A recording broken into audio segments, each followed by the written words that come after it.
मी तबल्याबांचा नातू प्रथमच गावी आलोय ना, त्यामुळे सगळं नवीन नवीन वाटतंय. मी सौजन्याने त्याला म्हणालो, काय तू तबल्याबांचा नातू? मला आज नाही सांगायचा. त्याने टुनकन उडी मारली आणि माझ्या हातातल्या दोन्ही बॅगा खेचून घेतल्या आणि चालायला लागला. मी भडकलोच. ओ, बॅगा ठेवा खाली. कोण तुम्ही? माझ्या बॅगा घेऊन चाललाय? माझ्या आजोबाने येणारच मला न्यायला. मी शक्य तितक्या शांत राहायचा प्रयत्न केला, पण भडकलोच होतो. त्याने 2 हात जोडले, मला मान दे बाबा तुका. अगदी तबल्या बाबातून नातू शोभतस आणि बाबूचं झील, सगळा वंशावळीचा रक्त तुझ्यात सळसळत. अरे, ह्या गावात तुम्ही कोण म्हणून विचारण्याची आजपर्यंत कोणाची टाप नाही लागली. तर तू मका विचारतो? ह्या गावच्या भूमीचं कोंब आहे मी. तो भडकून म्हणाला. मी जरा वरमलोच आणि खेचल्यासारखा त्याच्या मागून चालत राहिलो. पांबाड्यातल्या शेतातून हिरवीगार शेतीवाडी होती. नारळाची झाडं, सुपारीची बाग.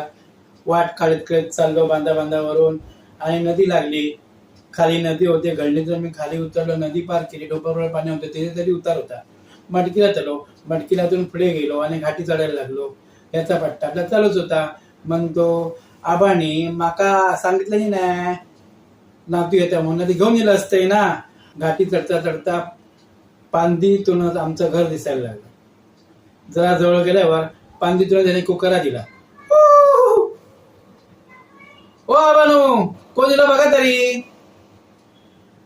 त्याबरोबर लोट्यावरून आबाने वाकून बघितलं. मला अत्यानंद झाला आबांना पाहून. तोपर्यंत मी खळ्यात बसलो. आबाने टुनकन उडी मारली आणि मला मिठीच मारली आणि उचलूनच घेतलं. अरे माझा बाबा. आबा खुशच झाले.